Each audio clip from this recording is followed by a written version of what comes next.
Hi there. Check out this clip taken from my latest conversation with Deb Fillman on the Engineering Politics podcast number 34 titled The Hero Complex Problem in Education. You can get the full episode on my YouTube channel, or even better yet, by subscribing to my Locals community at engineeringpolitics.locals.com. And while you're on Locals subscribing to all these wonderful independent creators, make sure to join Deb's Locals community at thereasonwelearn.locals.com. All right, let's get to what you came for. Cue the music.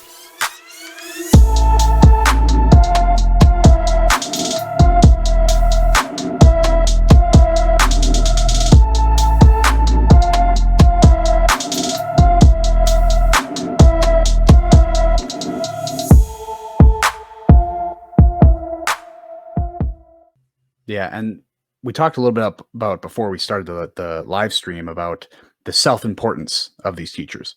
And I think you kind of hit on that in that, these teachers kind of are taking, whether they want to consciously or not, are assuming the role of caregiver, educator, and now parent. Yes. And I think that's where that self-importance is driven from. They think they need to prescribe the sense of identity onto the child because that should really be coming from the family, the traditions, everything that they do in the family unit, but now is getting kind of moved. And I think this is not only a problem with education, but also a problem with parenting. And we kind of hit on this in our first episode, but kind of the parents freely willing to give up their parental responsibilities to educators because they just don't want the responsibility, or they've been indoctrinated themselves believing that this is the process they ought to take rather than developing the child within the family. The experts.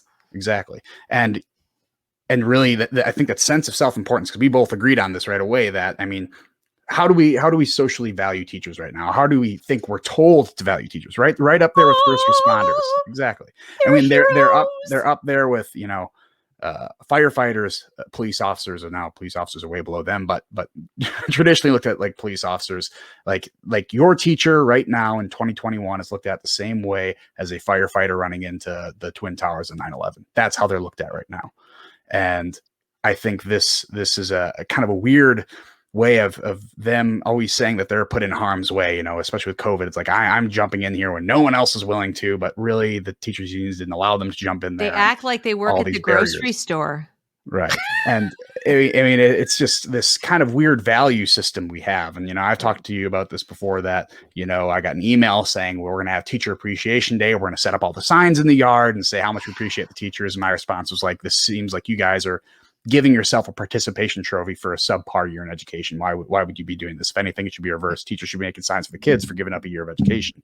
Yeah. And it just seems so topsy-turvy. Like, why should these people be praised any more than a garbage collector? I use that as an example. If you're talking about respect, I respect anyone who does their job. And if you do your job, you're willing to do your job, you earn my respect. Now, is it the same as a police officer or firefighter? Not exactly. I'm sorry. You're not quite there yet. But like, why is there this sense of self-importance? Well, I think it's a combination of factors. One is that we have, through popular culture, government, et cetera, and so forth, the marketing of education has been like, teachers are heroes, like first responders. Also, the fact that parents do rely on schools for childcare. That's just a fact. It just is. Increasingly, both parents need to work. If you're a single parent, you absolutely need the school, right? That's what people believe. That's what they've been told to believe.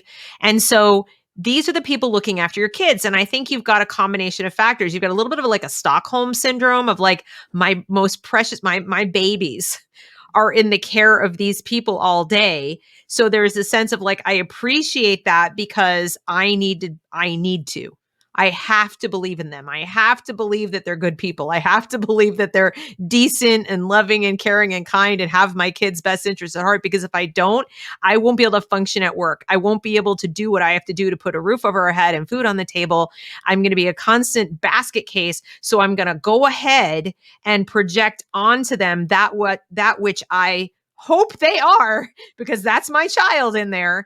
And then you have the other side. You have people who kind of know it's not really kind of true, but they're afraid that if they don't at least give the like, oh, teacher, the respect of, oh, yes, you're the expert and I must respect you, that somehow there'll be backlash against their kid. So they have a different sense of the authority of the teacher of like, this person has authority over my child all day. I better treat them well. I better respect them. I better buy them a good appreciation gifts. I better show up with the wipes and the paper and the pencils and all the things when they ask me to, and then maybe they'll take extra good care of my baby.